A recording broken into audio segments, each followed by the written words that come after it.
It is, man. Back here to serve some more game on the ground from Hungry Hounds who just got the pound and are ready for the next round. So, with that being said, make sure you grab your snacks, your drinks, your weed, whatever the case may be, because we finna jump right into this episode. Y'all can see the title of this episode, this live, whatever you want to call it. We're gonna be looking at your boy Myron Gaines, and then we're gonna be checking out your boy Coach Corey Wayne. So we're gonna see what these two have going on. This video by Myron was uploaded 3 days ago. It says why the black community needs to stop playing the victim card. So let's get into it. I'm curious to hear what he has to say about this. Victim mindset ever. I don't see any other minority group bitch as much as the black community does about social injustices or racial injustices. Even the Chinese community and the Asian community. When COVID was going on and they were running around talking shit about Asians and making fun of them, whatever, there was no marches for that shit. Maybe one or two. Niggas went back to making fake Jordans. It don't matter. It's really up to you how you're gonna deal with the fucking problem, bro. It really is. People call me a racist all the time. Myron, you're a racist. You're not even black. You're not one of us. You're Sudanese. Right? You ain't one of us. You don't understand our struggle, all this bullshit. Here's the thing. I actually do. Okay? Because if we want to go ahead and play the fucking victim card, you want to know who can play the victim card better than all you motherfuckers? I can. Because not only am I black, despite what the fucking idiotic FBA's got to say, I'm also an Arab Muslim. And last time I checked after 9/11, that's not a good combination to have. I've been profiled at airports. I've been profiled in stores. People think I'm going to steal, and they also think that I'm going to bomb the place. Okay? So if we want to talk about being a black man in America, times that by 5 when it comes to what I've been through. However, I don't go on the internet and fucking bitch about my circumstances. And quite frankly, I could bitch than more than any of these fucking black people because I get it from both sides. You guys think the cops pull me over and be like, are you a foundation black American? Like, no! They just see skin color brown. Oh, he's a nigga. All right. Lock him up. Right? When I'm going through TSA, they see my unique ass name.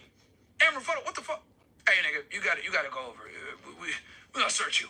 Right? So, trust me, when it comes to bigotry and racism, etc., I've experienced all of it. Okay? I can sit here on a fucking soapbox and cry about it all fucking day. But I don't. You want to know why? Because that's what everyone does. Everyone wants to be a victim. Everyone wants to feel fucking sorry for themselves. And they all want to go ahead and get people to give them preferential treatment. I refuse to do that shit. I've flown a handful of times on a plane. And as many of those times as I've gone through the airport, I have never seen somebody get pulled to the side to be searched just because of how they look. Like, y'all know them lines are long. So, and I'm not saying that doesn't never happen. I'm sure it probably does sometimes. But I've personally never seen it happen to anybody before. Crazy. I refuse. Because my thing is this. Kevin Samuels famously said the world doesn't owe you understanding, and I've always kept that in my mind, and it's very true. The world does not owe you understanding. All they know is pattern recognition and stereotypes. And stereotypes, a lot of the times, are attributed to things that tend to be true. There's negative stereotypes out there about Muslims and blacks, and I happen to fall under both of them. So I'm not going to sit here and cry about my circumstances like, hey, you need to give me the benefit of the doubt. Stop profiling me. It's always going to happen. People are always going to profile you. It doesn't matter. Your job is to prove them wrong. Your job is to come in, speak in an articulate manner, not be a piece of shit. Be successful. Let your reputation precede you so they don't see skin color in them anymore. They see an individual. Okay? This is America. This is what you got to deal with when it comes to multiculturalism. Multiculturalism is going to lead to inherent racism, bigotry, or whatever it is. It is what it is. So instead of me crying about it, it's like, I'm a black man in America. This sucks. No. I say, I'm Amber fucking Funnel, a.k.a. Myron Gaines. You guys know me for me, and you don't know me for my background. My race does not define me. My background doesn't define me.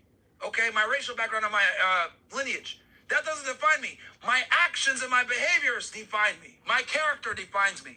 That's facts, bro. A lot of y'all sit around and allow your looks to define who you are. And it's like, bro, that is one of the most, like, disgusting things that somebody can do. You literally playing into the stereotype that you've been given, and then you wonder why people don't like you. Like, it makes no sense at all whatsoever.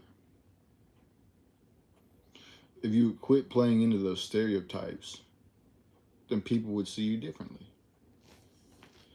But if you continue proving them wrong about those stereotypes, or proving them right about those stereotypes, guess what? They're going to continue to see you like a goofball retard. That's a fact. But if you want to go ahead and make everything about fucking race and take this victim narrative that so many people in the black community fucking take, by the way, like this stupid ass nigga over here, guess what? They're going to do exactly what you're crying about, which is profile you. Because that's what all the other stupid niggas do. Cry about race. Race is a low IQ, stupid, ridiculous conversation. Of course it galvanizes a bunch of people. Look at this case. It's garnering quite a bit of attention. But the black community has to stop fucking bitching and crying and moaning about being a black man in America and systemic racism and, oh my God, white supremacy, white supremacy. If you cry about white supremacy and racism all the time, you're going to feel like it's going on all the time. But if you say, yo, even if this thing exists, I don't believe in it, guess what? You are going to move a lot more intelligently in life. That's a fact, bro. And not only that, but you'll start to see it less and less. The reason why you think that you see it so much is because you believe that it's there. What it do. So if you quit believing in it, something can be real, but you don't have to believe in it. You know, that's like Satan being real, but you don't believe in him. You don't worship him. Sure, it's real, but if you don't believe in it, you won't see it nearly as much. That's a fact. I think ghosts are real, and I hear a sound in my room as I'm trying to go to sleep. I'm going to be terrified. Oh my God, ghosts are real. Fuck! Casper's here! No! Or, if I don't believe in that shit, I think paranormal stuff is a lie. I don't believe in ghosts. I hear a sound, I'm like, go to sleep. So, same exact scenario, but my mindset allowed me to push through whatever it was. I know it's a random example, but you guys get the point. The point is that it's the same exact example. How you respond dictates everything. Your frame of mind dictates everything. It's up to you if you're going to look at the cup half empty or half full. And looking at things from a half empty perspective makes you forget that it's still half full. And you can make something happen with that. So, people need to stop using race politics to explain their inadequacies. I'm going to say that again. People. You know, what's funny is whenever you do that, you are allowing that certain thing to have control over you and what you do with your life. If you allow yourself to be held back because you believe that it's because it's how you look, then you are allowing how you look to hold you back in life, to have control over you. You are putting yourself on a leash and handing that leash to whatever it is that you say is the reason why you can't do anything. And you're telling that something to walk you like a dog. That's a fact. People need to stop using race. And that goes with anything and anybody. Anybody can put themselves on a leash and hand it to whatever it is, whatever excuse they use to keep them from excelling in life. As an excuse for their inadequacies, all right? And this is something that the black community does the worst of any other race. Biggest victim mindset ever. I don't see any other minority group bitch as much as the black community does about social injustices or racial injustices. Ever. Even the Chinese community and the Asian community. When COVID was going on, and they were running around talking shit about Asians and making fun of them, whatever, there was no marches for that shit. Maybe one or two. But there was like no awareness on it. They dealt with it, overcame, that's it. They're not running around talking about, oh my God, Americans hate us. No, niggas went back to making fake Jordans. It don't matter. It's just another day in the office. You know what I mean? Went back to running the Chinese restaurants, liquor stores, everything. Back man, attack me. I got even. Let's see. I double the price. Whatever. Niggas got even. So to deal with the fucking problem, bro. It really is. I refuse to use the victim narrative. And I can use it more than anyone, but I won't do it. It's fucking lame. That's 100% facts, bro.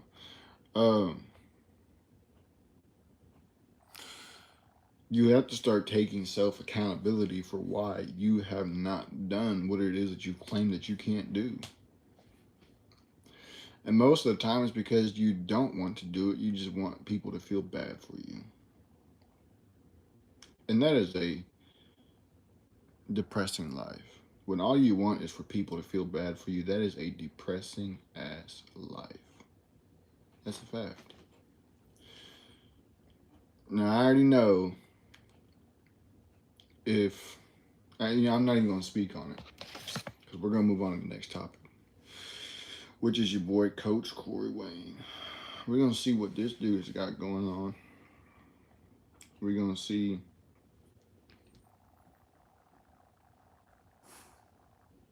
this was yesterday. She got serious with another guy, but now she's back.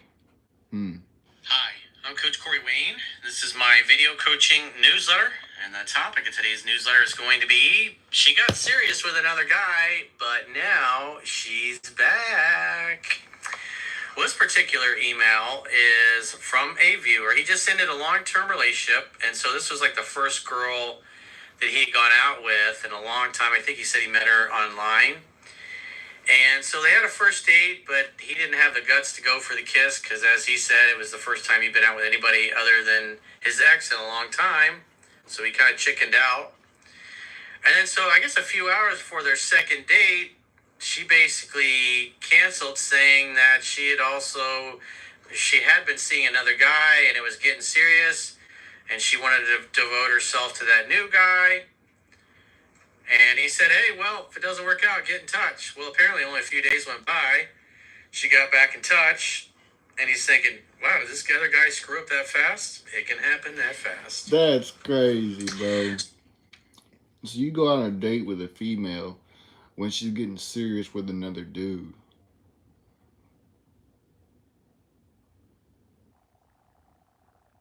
That's crazy.